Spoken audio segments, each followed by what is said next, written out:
Hello everyone, welcome to For Nurses Preparation YouTube channel. I am Neeraj Kumar Kathal. Today is 27 May 2022 and today's important MCQs for upcoming nursing recruitment exams are: first question. The nurse is assessing the casted extremity of the client for sign of infection. Which finding is indicative of the presence of infection? मान लीजिए किसी patient की extremity यानी कि उसके पैर या उसके हाथ में फ्रैक्चर हुआ और फ्रैक्चर को ठीक करने के लिए आपने उस पर प्लास्टर कास्ट किया है, प्लास्टर चढ़ाया है। अब इस प्लास्टर एक्सट्रीमिटी में इन्फेक्शन यदि हो जाए तो आप कौन सी फाइंडिंग के मिलने पर ये कंफर्म मान लेंगे कि इस पेशेंट को इन्फेक्शन हो चुका है? आपके ऑप्शंस हैं dependent oedema, diminished distal pulses, coolness and pallor of skin, presence of warm area on the cast.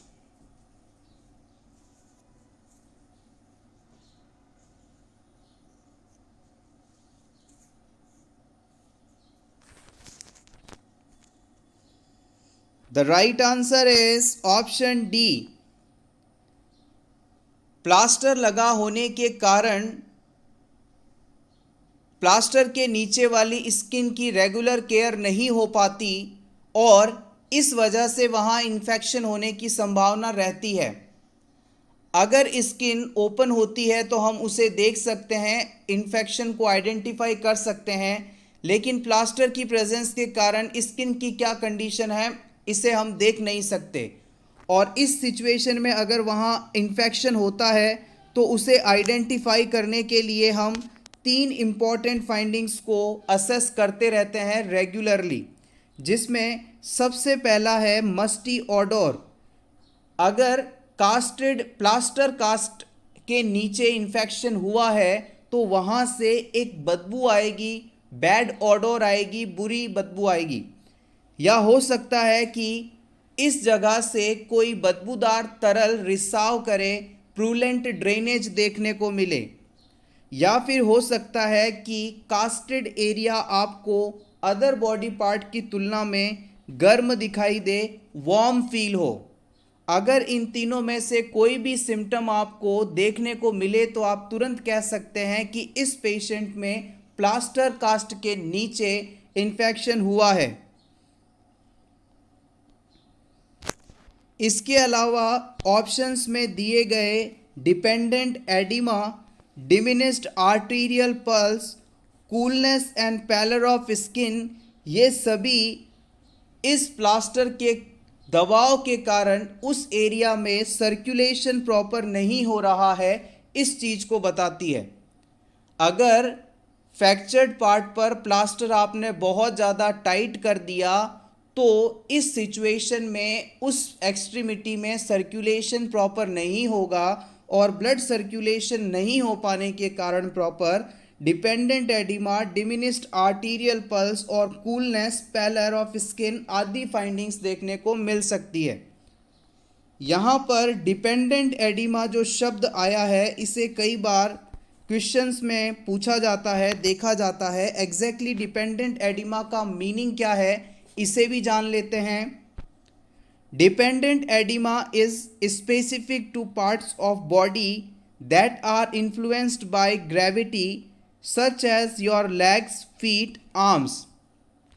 Simple शब्दों में यदि समझें तो अगर कोई पेशेंट कुछ समय के लिए, मान लीजिए किसी पेशेंट को आपने 2 घंटे से बिठा कर रखा है बेड पर या चेयर पे और उसके पैर जो हैं हवा में झूल रहे हैं, तो ग्रेविटी के कारण, गुरुत्वाकर्षण के कारण जो पैरों में खून है वो नीचे की तरफ इकट्ठा हो जाएगा, ऊपर वापस नहीं मूव कर पाएगा और इस कारण पैरों में सूजन आ जाएगी। यही डिपेंडेंट एडिमा है।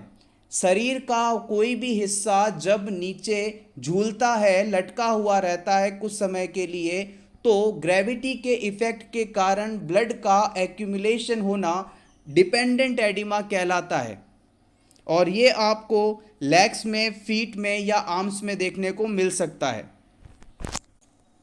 Next question, the nurse is obtaining a history of an 80 years old client. Which statement made by the client might indicate a possible fluid and electrolyte imbalance?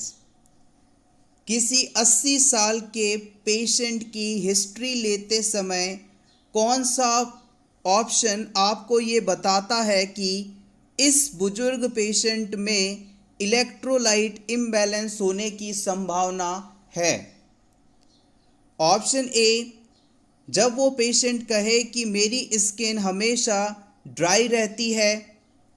Option B, जब वो कहे कि मुझे constipation रहता है, कब्ज़ रहता है, और इसे ठीक करने के लिए मैं कई बार लैक्सेटिव्स का इस्तेमाल करता रहता हूँ। ऑप्शन सी, मैं ज़्यादातर हमेशा आइस टी पीता रहता हूँ। या फिर ऑप्शन डी, कई बार मुझे ड्रिबलिंग ऑफ यूरिन होता है, यानी कि बिना मेरी इच्छा के थोड़ा भी खांसने हंसने पर यूरिन बूंदों के रूप में निकलता रहता है। This is called dribbling of urine. इन चारों में से किस फाइंडिंग के बिहाफ पर आप ये कह सकते हैं कि इस 80 years old पेशेंट को इलेक्ट्रोलाइट इम्बैलेंस हो सकता है?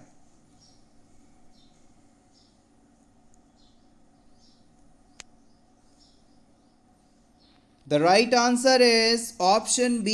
It is, I often use a laxative for constipation.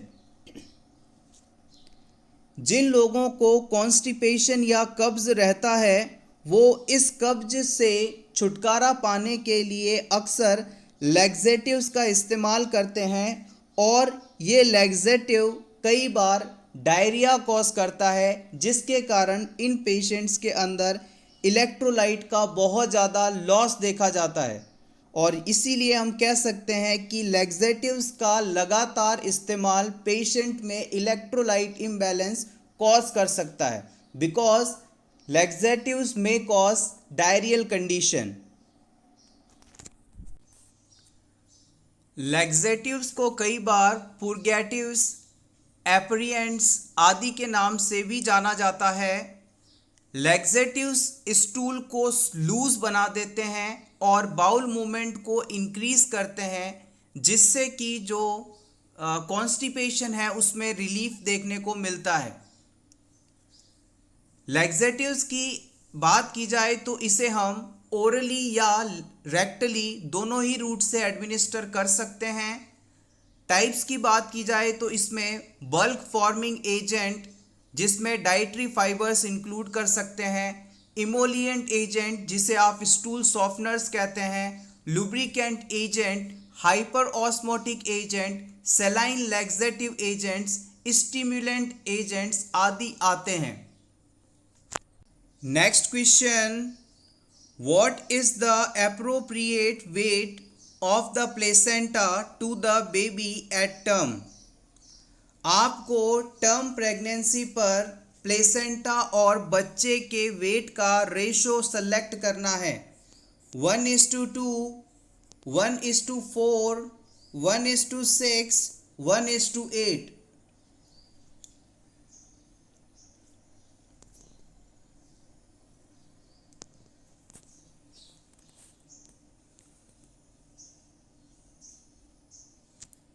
The right answer is option C, 1:6। देखिएगा, रेशो वाले क्वेश्चन को सॉल्व करने के लिए आप सबसे पहले टर्म प्रेगनेंसी यानी 37 से लेकर 42 वीक्स के बीच जो प्लेसेंटा का वेट होता है वो आपको पता होना चाहिए, जो कि करीब 500 ग्राम होता है, यानी आधा किलो होता है। और बच्चे का वज़न टर्म प्रेगनेंसी पर लगभग 3 किलो या 3000 ग्राम मान लेते हैं। इन दोनों का जब आप अनुपात निकालेंगे, रेशो निकालेंगे, तो वो कुछ इस प्रकार से आएगा, 1:6। यानी 500 ग्राम्स का प्लेसेंटा और 300 ग्राम्स का बेबी, 3000 ग्राम्स का बेबी। तो इस तरह से जो रेशो आएगा 1:6 आएगा। Next question, best test for liver dysfunction is. Liver dysfunction को पता करने के लिए best test SGPT, serum albumin, prothrombin time, या इनमें से कोई भी नहीं।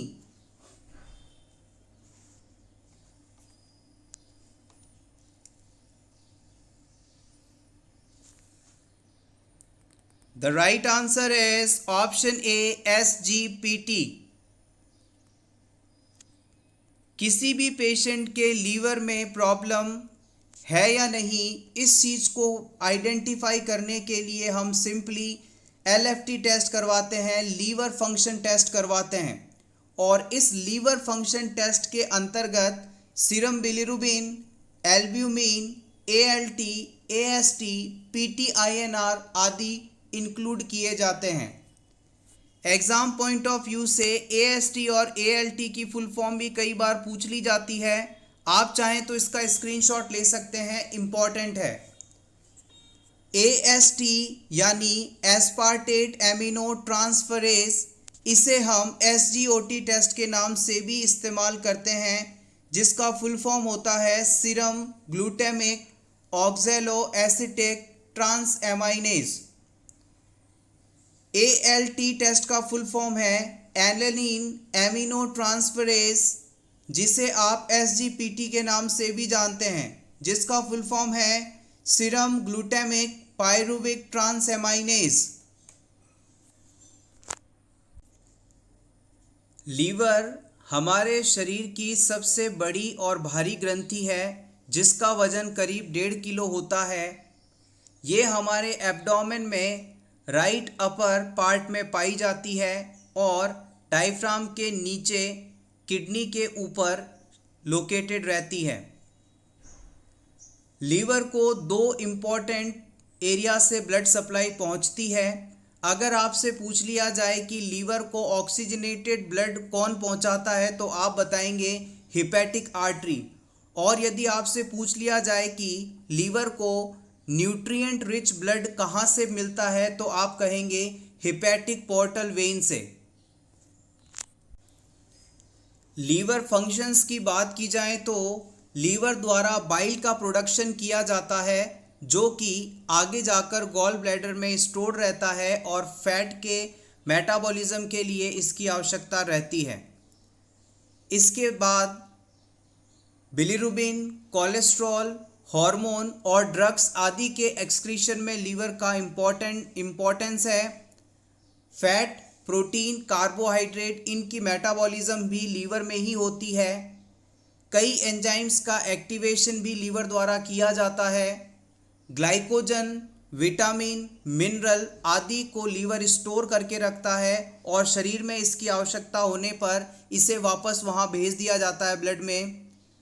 प्रोटीन जैसे कि एल्ब्यूमिन आदि का सिंथेसिस भी लीवर द्वारा किया जाता है। विटामिन के की प्रेजेंस में क्लॉटिंग फैक्टर 2, 7, 9 और 10 इनका निर्माण भी लीवर द्वारा ही किया जाता है।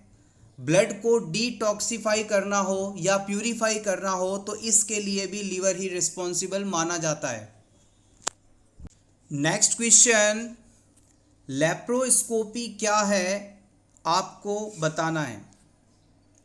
ऑप्शन ए, अगर किसी पेशेंट की एब्डोमिनल वॉल में ओपनिंग बनाकर एब्डोमिनल ऑर्गन्स को विजुअलाइज किया जाए, देखा जाए, तो ये प्रोसेस लेप्रोस्कोपी है। या फिर ऑप्शन बी, स्टमक को देखना लेप्रोस्कोपी है।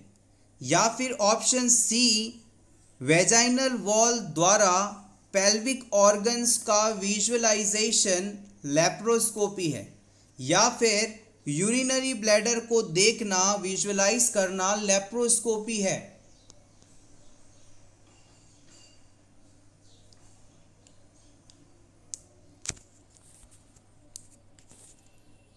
The right answer is option A, visualization of abdominal organs through the opening in abdominal wall.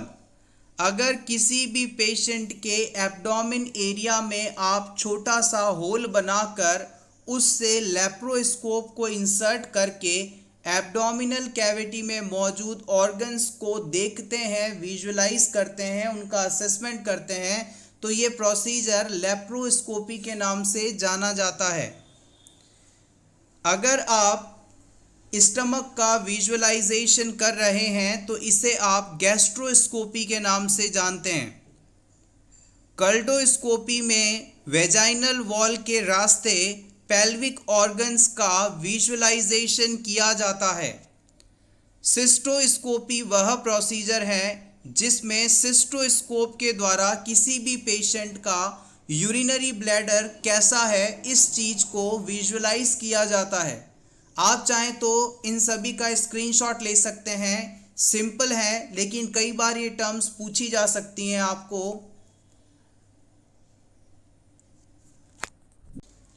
Next question, a nurse is instructing a client to use an incentive spirometer. What client action indicate the need for further instruction? किसी patient को आप incentive spirometer कैसे use किया जाता है ये सिखा रहे हैं आप। इस पेशेंट के द्वारा किया गया कौन सा एक्शन इस पेशेंट को और इस प्रोसीजर के बारे में सिखाना जरूरी है, इस बात की जानकारी देता है। Option 1, blowing vigorously into the mouth piece. अगर पेशेंट स्पायरोमीटर का जो माउथ पीस है उसमें बहुत ही तेजी से हवा भेजता है, फूंकता है। Option 2, getting into a chair to use spirometer. Patient यदि चेयर पर बैठकर स्पायरोमीटर का इस्तेमाल करता है। Option 3, coughing deeply after using the spirometer. Spirometer को इस्तेमाल करने के बाद पेशेंट बहुत ही डीप कफिंग करता है। या फिर using lips to form a seal around the mouth piece. Patient mouthpiece के आसपास होठों से एक सील्ड एनवायरनमेंट बनाकर फिर उसमें ब्लो करता है।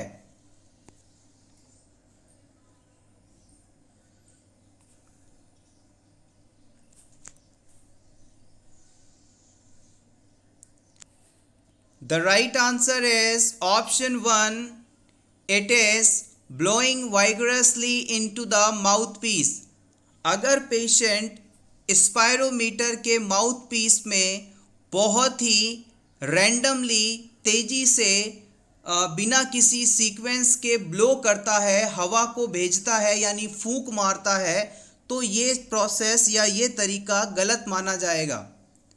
The client should, this is the rationale, the client should exhale before inhaling slowly and deeply through the spirometer to maximise the lungs expansion.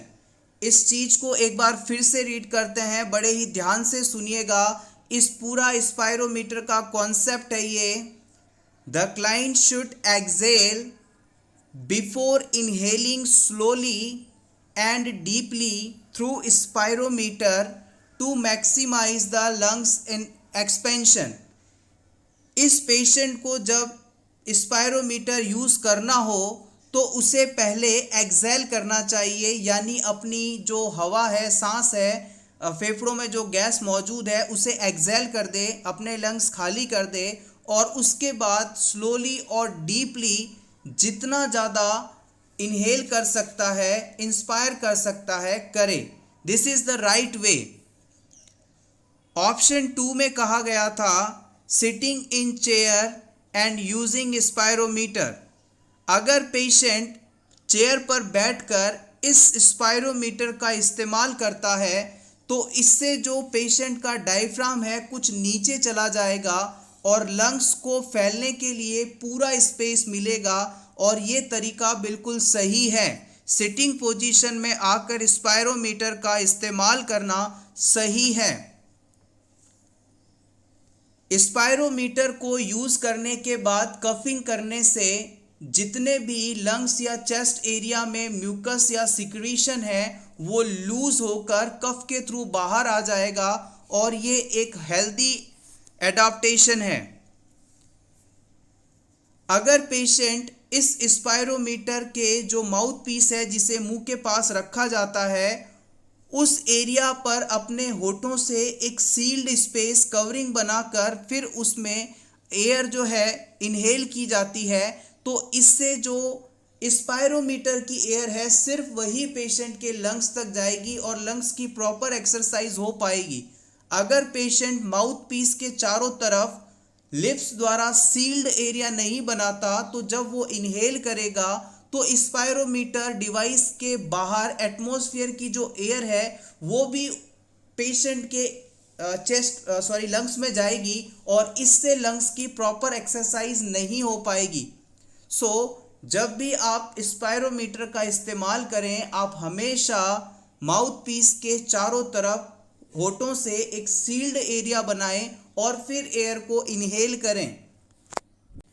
Spirometer device को आप जान चुके होंगे।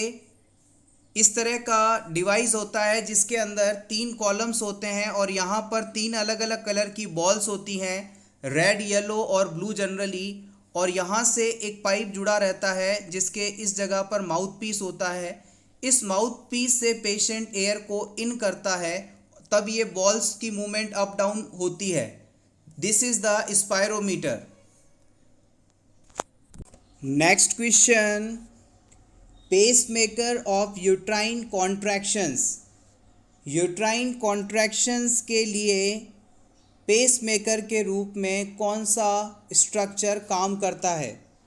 Tubal ostia, SA node, AV node या Purkinje fibres?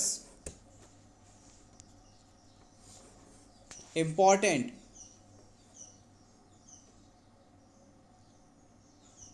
The right answer is option A, it is tubal ostia। देखिए हमारे heart के अंदर राइट एट्रियम में सुपीरियर और इंफीरियर वेना कावा की ओपनिंग के पास एक स्ट्रक्चर पाई जाती है जिसे हम एसे नोड या साइनो एट्रियल नोड के नाम से जानते हैं और इस स्ट्रक्चर द्वारा ही हार्ट में जो लगातार कॉन्ट्रैक्शन होता है, हार्ट बीट होती है, इस चीज़ को चलाया जाता है, कॉन्ट्रैक्शंस जनरेट किए जाते हैं, इम्पल्स जनरेट कहते हैं। इसीलिए इस ऐसे नोड को हम हार्ट का पेसमेकर नाम से जानते हैं। डिलीवरी के दौरान यूट्रस में कॉन्ट्रैक्शंस होते हैं जिससे बेबी यूट्राइन कैविटी से बाहर हो पाता है, डिलीवर हो पाता है। तो लेबर के दौरान, डिलीवरी के दौरान यूट्रस में कॉन्ट्रैक्शंस को शुरू करने के लिए जो स्ट्रक्चर पाई जाती है उसे हम ट्यूबल ऑस्टिया के नाम से जानते हैं। इस डायग्राम के थ्रू इसकी लोकेशन को भी समझ लेते हैं। मान लीजिए ये यूट्रस है, ये फैलोपियन ट्यूब्स हैं, ये सर्विक्स वाला हिस्सा है और ये फंडस है। तो इस जगह पर जहाँ से फैलोपियन ट्यूब्स निकल रही हैं इन दोनों ही तरफ ट्यूबल ऑस्टिया या पेसमेकर ऑफ यूट्रस पाया जाता है। एग्ज़ाम पॉइंट ऑफ व्यू से फैलोपियन ट्यूब की लंबाई और इनके पार्ट्स भी आपसे पूछे जाते हैं, तो याद रखिएगा। जैसे मान लीजिए ये यूट्रस है, ये फैलोपियन ट्यूब है, ये ओवरी है। तो फैलोपियन ट्यूब का जो सबसे पहला वाला पार्ट है इसे हम इस्थमस के नाम से जानते हैं। उसके बाद आता है एम्प्यूला, ये फैलोपियन ट्यूब का सबसे बड़ा पार्ट होता है, यहीं पर फर्टिलाइजेशन प्रोसेस कंप्लीट होता है। एक्टोपिक प्रेगनेंसी की मोस्ट कॉमन साइट इसे ही माना जाता है। इसके बाद जो अगला पार्ट है उसे हम इन्फंडिब्यूलम के नाम से जानते हैं और फाइनली फिम्ब्रे पाए जाते हैं और फिर ये ओवरी आ जाती है। फैलोपियन ट्यूब लगभग 10 सेंटीमीटर लॉन्ग स्ट्रक्चर मानी जाती है। Next question, which of the following condition is the most common cause of puerperal fever? Puerperal fever के लिए सबसे बड़ा कारण कौन सी कंडीशन मानी जाती है? Abscess, endometritis, urinary tract infection या फिर पेल्विक थ्रोम्बोफ्लेबाइटिस।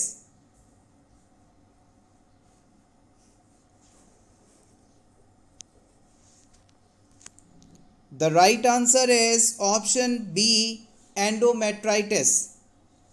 एंडोमेट्राइटिस को हम परपेरियल फीवर के लिए सबसे बड़ा कारण मानते हैं। आइए जान लेते हैं एंडोमेट्राइटिस क्या है। यूट्रस की सबसे अंदर वाली लेयर, जिसे आप एंडोमेट्रियम के नाम से जानते हैं, इसमें यदि इन्फेक्शन के कारण इन्फ्लामेशन या इरिटेशन हो जाए तो ये कंडीशन एंडोमेट्राइटिस के नाम से जानी जाती है। एंडोमेट्राइटिस का ट्रीटमेंट जनरली एंटीबायोटिक्स के द्वारा किया जाता है। अब बात करते हैं परपेरियल फीवर क्या होता है।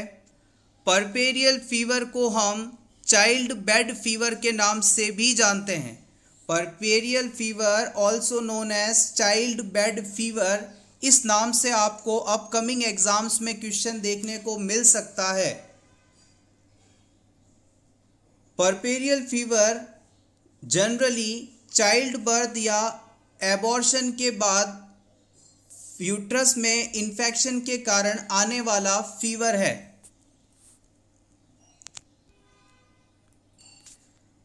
Next important point, the postpartum period also known as puerperium and the fourth trimester.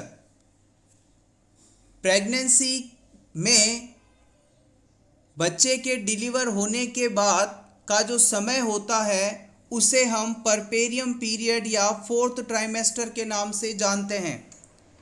refers to the time and delivery when menstrual physiologic changes related to pregnancy return to non-pregnant stage। Pregnancy के पूरे period में यानी 280 days के time के दौरान जो भी physiological changes women की बॉडी में आए हैं वो डिलीवरी के बाद 6 सप्ताह में वापस रिवर्स होते हैं, यानी जो बॉडी है वो सभी बॉडी जो है अपने आप को प्री प्रेग्नेंट स्टेट की तरह लेकर आती है। ये ट्रांसफॉर्मेशन जो होता है इस पीरियड को ही हम परपेरियम पीरियड या फोर्थ ट्राइमेस्टर के नाम से जानते हैं। और इस दौरान यदि इन्फेक्शन के कारण मदर को फीवर आता है तो इसे हम परपेरियल फीवर के नाम से जानते हैं, चाइल्ड बेड फीवर के नाम से जानते हैं। Next question, normal cardiac index value is. Normal cardiac index value कितनी होती है ये आपको बताना है।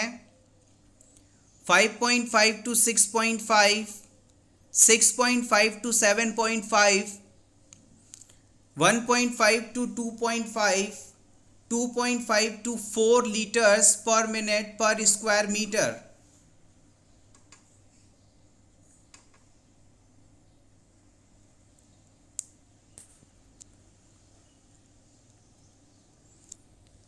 The right answer is option D। किसी भी पर्सन के अंदर यदि आपको कार्डियक इंडेक्स कितना है इस चीज़ को कैलकुलेट करना हो तो आप इसके लिए फॉर्मूला का इस्तेमाल करेंगे। Cardiac index equals to cardiac output upon body surface area.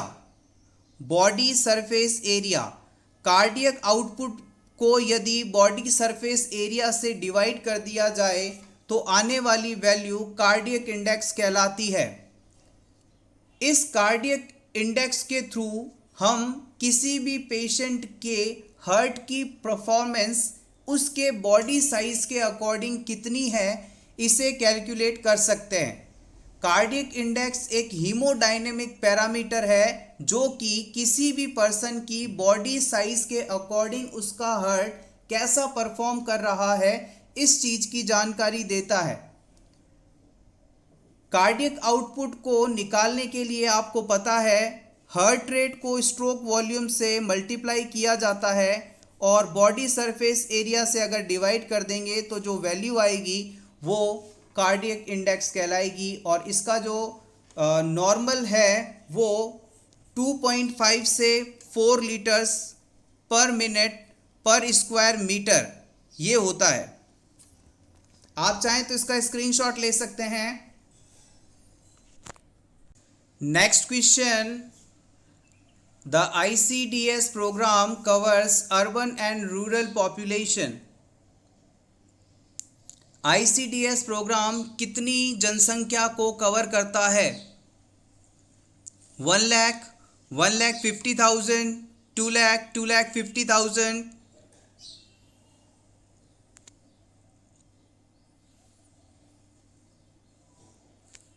The right answer is option A, 1 lakh. ICDS का फुल फॉर्म है इंटीग्रेटेड चाइल्ड डेवलपमेंट सर्विसेज, या फिर आप इसे स्कीम कह सकते हैं। ये भारत सरकार द्वारा लॉन्च किया गया प्रोग्राम है जिसे वर्ष 1975 में लॉन्च किया गया था। इस ICDS का मुख्य उद्देश्य था कि 6 साल तक के बच्चे और उनकी मदर्स को free health checkup, referral services, immunisation, primary health care, pre school education, nutrition आदि प्रोवाइड करवाया जाए। ICDS स्कीम के तहत ही आंगनवाड़ी सेंटर्स को भी खोला गया और आंगनवाड़ी सेंटर्स के कारण ही बच्चों को न्यूट्रिशन, इम्यूनाइजेशन आदि इफ़ेक्टिवली डिलीवर किया जा रहा है। आंगनवाड़ी सेंटर्स का रिसेंटली ये भी देखा गया है कि इन सेंटर्स के वर्कर्स के द्वारा जो अच्छा काम किया जा रहा है, इससे जेंडर इनइक्वालिटी के अगेंस्ट भी काफ़ी हद तक सक्सेस देखी गई है, यानी कि लैंगिक असमानता को भी इन सेंटर्स की परफॉर्मेंस के कारण दूर करा गया है। Next question, smaller units of protein are. Protein की सबसे छोटी इकाई कौन सी होती है, या यूं कहें कि प्रोटीन का निर्माण किन से मिलकर होता है? Glycerols, amino acids, glucose, vitamin C.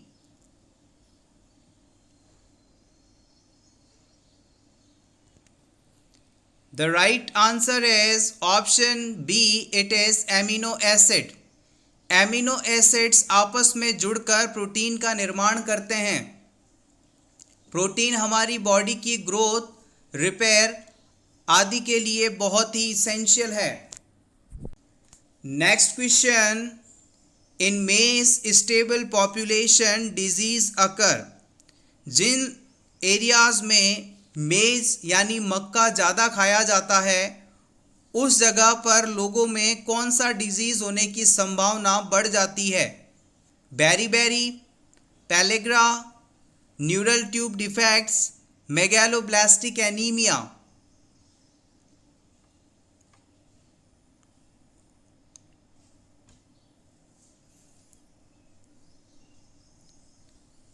The right answer is option B, it is pellagra. Pellagra जो डिजीज़ है वो विटामिन B3 की कमी से होता है। विटामिन B3 को ही आप नियासिन के नाम से जानते हैं। पेलेग्रा डिजीज़ होने पर 4D सिम्टम्स देखे जाते हैं जो एग्ज़ाम में प्रीवियसली पूछे भी गए हैं।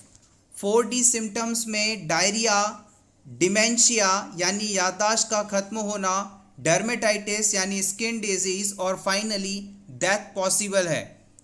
जो लोग मेज ज़्यादा खाते हैं उनमें विटामिन B3 यानी नियासिन की कमी होती है, जिससे पेलेग्रा नामक डिजीज़ हो जाता है और इस डिजीज़ में डायरिया, डिमेंशिया, डर्मेटाइटिस और डेथ पॉसिबल है और इन चारों सिम्टम्स को 4D सिम्टम्स के नाम से जानते हैं। बेरीबेरी डिजीज़ विटामिन B1 यानी थायमीन की कमी से होता है। विटामिन B9 जिसे आप फॉलिक एसिड के नाम से जानते हैं, उसकी कमी यदि प्रेगनेंसी में हो जाए तो इससे न्यूरल ट्यूब डिफेक्ट्स हो सकते हैं। मेगैलोब्लास्टिक एनीमिया का कारण विटामिन B12 और विटामिन B9 दोनों की कमी हो सकती है। विटामिन B12 को आप साइनोकोबालामिन के नाम से जानते हैं और विटामिन B9 को आप फॉलेट कह सकते हैं, फॉलिक एसिड कह सकते हैं। Next question. What is the most appropriate nurse response to a myocardial infarction client who is fearful of dying? किसी पेशेंट को मायोकार्डियल इंफ्रैक्शन हुआ है यानी हार्ट अटैक आया है। इस सिचुएशन में पेशेंट काफ़ी घबरा रहा है, डर रहा है कि कहीं उसकी डेथ ना हो जाए। तो इस सिचुएशन में आपके द्वारा कौन सा रेस्पॉन्स दिया जाना सबसे सही माना जाएगा?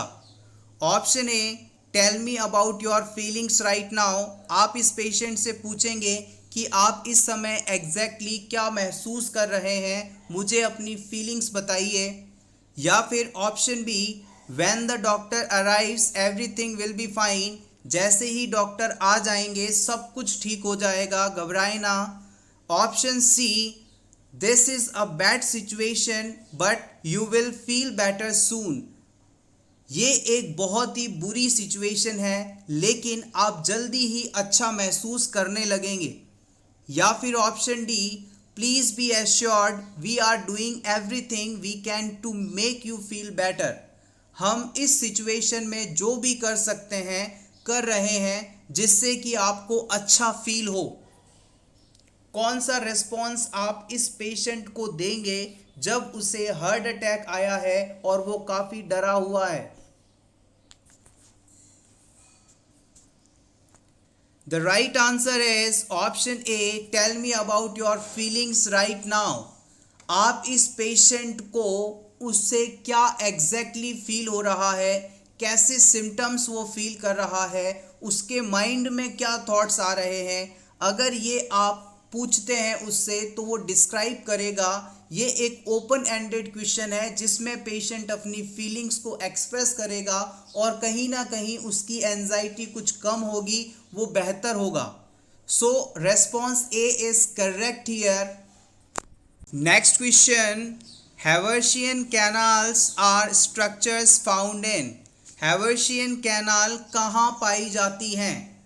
बोन में, ब्रेन में, लंग्स में या किडनी में?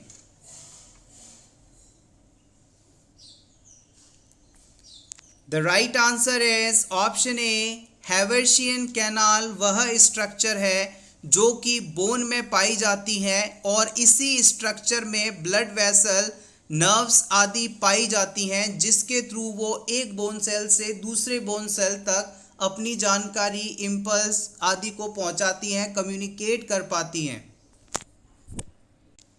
Next very important question, amount of current used in giving ECT is. किसी पेशेंट को ईसीटी देने के दौरान कितना करंट दिया जाता है? 200 to 250 volt, 150 to 180 volt, 50 to 80 volts या फिर 70 to 130 वोल्ट्स?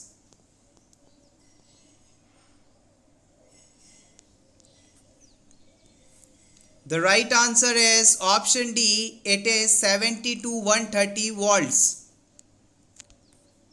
ECT का फुल फॉर्म है इलेक्ट्रोकन्वल्सिव थेरेपी। ECT उन पेशेंट्स को दी जाती है जो कि सीवियर मेजर डिप्रेशन या फिर बाइपोलर डिसऑर्डर से सफरिंग है और उनमें दूसरे ट्रीटमेंट्स का प्रभाव नहीं पड़ रहा है। दूसरे ट्रीटमेंट्स जब फेल हो जाते हैं तो सीवियर मेजर डिप्रेशन से सफरिंग पेशेंट्स को इलेक्ट्रोकन्वल्सिव थेरेपी दी जाती है। ईसीटी प्रोसीजर में हम पेशेंट के टेम्पोरल रीजन्स पर यानी कनपट्टी के आसपास इलेक्ट्रिक इलेक्ट्रोड्स लगाते हैं और एक बहुत ही छोटी मात्रा में करंट इन इलेक्ट्रोड्स द्वारा पास किया जाता है। इस करंट के ब्रेन वाले एरिया में पहुंचते ही पेशेंट को सीजर्स आते हैं और इन सीजर्स के कारण, करंट के कारण ब्रेन की जो केमिस्ट्री है अचानक से बदलती है और मेंटल कंडीशन से पेशेंट को कुछ समय के लिए रिलीफ मिलता है। इस पूरे प्रोसीजर में हम जनरल एनेस्थीसिया का इस्तेमाल कर सकते हैं। Next question, the client is receiving peritoneal dialysis if the dialysate returns cloudy the nurse should, किसी पेशेंट को मान लीजिए पेरिटोनियल डायलिसिस करवाया जा रहा है और डायलिसिस प्रोसेस के दौरान जो फ्लूइड रिटर्न होगा डायलिसेट में वो क्लाउडी हो, धुंधला हो, तो इस सिचुएशन में एज अ नर्स आप क्या करेंगे? Option A, document the finding. Option B, send a specimen to the lab. Option C, strain the urine. Option D, obtain a complete blood count.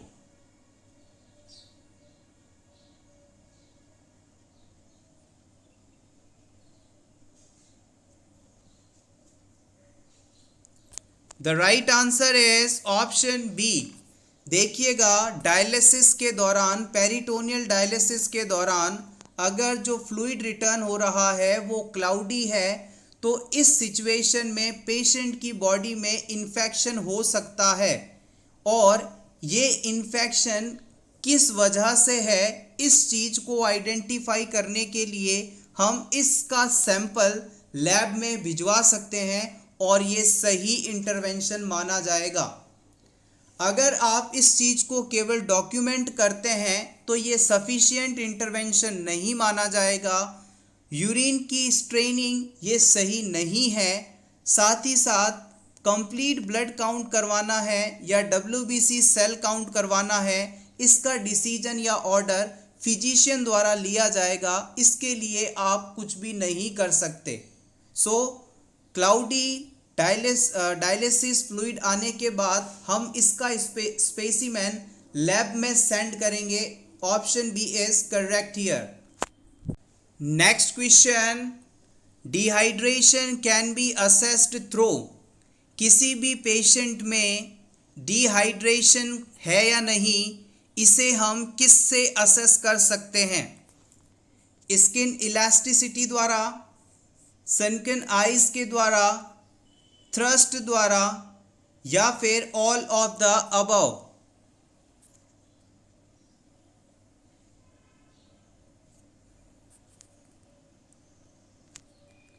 The right answer is option D, all of the above. ये तीनों ही findings हमें patient के dehydration level को बताती हैं।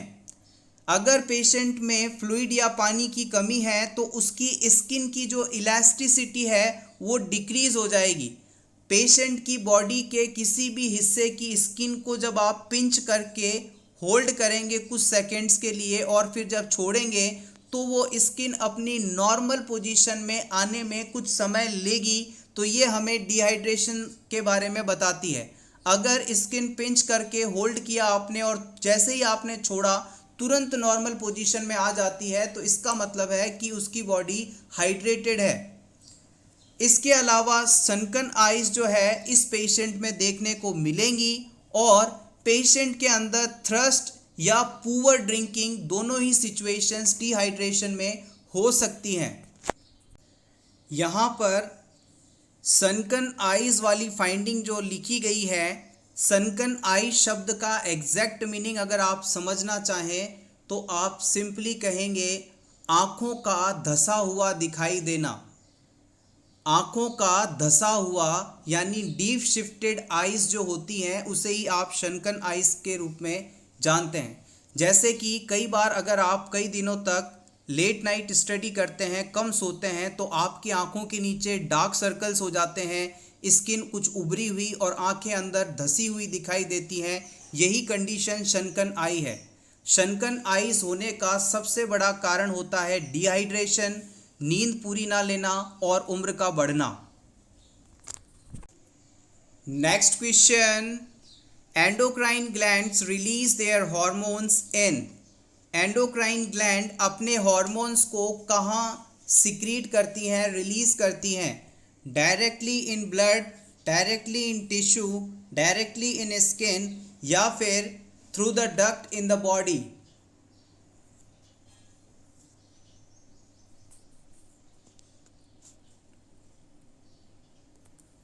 The right answer is option A, directly into the blood. हमारे body में दो तरह की ग्लैंड्स होती हैं, एक होता है एंडोक्राइन ग्लैंड और एक होता है एक्सोक्राइन ग्लैंड। एंडोक्राइन ग्लैंड वह ग्लैंड है जो कि अपने सिक्रीशंस डायरेक्टली ब्लड में डाल देती हैं, सिक्रीट कर देती हैं। ये किसी भी पाइप से या डक्ट से जुड़ी नहीं होती। एक्सोक्राइन ग्लैंड हमारे शरीर की वह ग्लैंड्स हैं जो कि अपने सिक्रीशंस को पाइप के थ्रू टारगेट ऑर्गन तक डिलीवर करती हैं। एक्सोक्राइन ग्लैंड्स जो भी हार्मोन एंजाइम सिक्रीशंस बनाती हैं उन्हें पाइप के थ्रू जिस एरिया में उनकी ज़रूरत है वहाँ तक पहुँचाती हैं। ये डायरेक्ट अपने सिक्रीशंस ब्लड को नहीं देती। This is exocrine and endocrine glands major difference. Next question, the maximum height at which the enema can should be held while giving it. किसी पेशेंट को एनिमा लगाते समय एनिमा कैन को आप मैक्सिमम कितनी हाइट पर रख सकते हैं? 66 centimetres, 45 centimetres, 37 centimetres, 30 centimetres.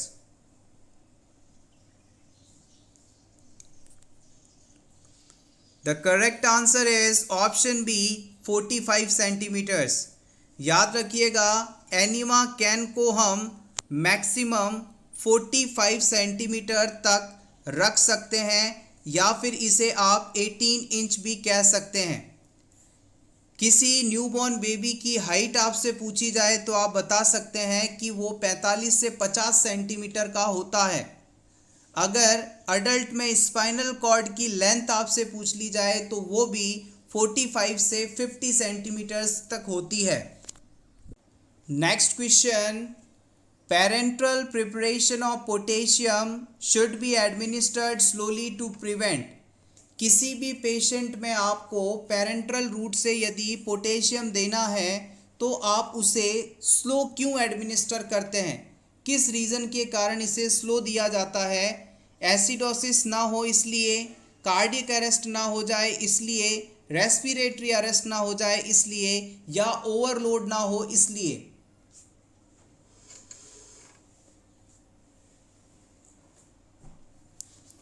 The right answer is option B, potassium heart के लिए सबसे इम्पॉर्टेंट। इसकी कमी या अधिकता दोनों ही हार्ट के लिए खतरनाक, because it can cause dysrhythmias. Parenteral preparation का मतलब है कि अगर इसे आईवी रूट से आप दे रहे हैं तो इसे स्लो क्यों देंगे? अगर आपने पोटेशियम को बिना डाइल्यूट किए तेजी से एडमिनिस्टर कर दिया तो पेशेंट के हार्ट को तुरंत ये जकड़ लेगा, इसकी फंक्शनिंग रोक देगा और पर्सन की स्पॉन्टेनियसली कार्डियक अरेस्ट के कारण डेथ हो सकती है। इसलिए पोटेशियम जो कि मार्केट में KCl, कैसोल आदि नाम से अवेलेबल रहता है, इसे आप डाइल्यूट करके बहुत ही स्लो तरीके से एडमिनिस्टर करते हैं। Option B is correct here. Thank you so much everyone for watching this complete video. अगर आपको आज की ये क्लास अच्छी लगी हो तो प्लीज़ वीडियो को लाइक कर दीजिएगा। इसी तरह के और वीडियोस देखने के लिए for nurses preparation YouTube channel को ज़रूर सब्सक्राइब करें। Best of luck.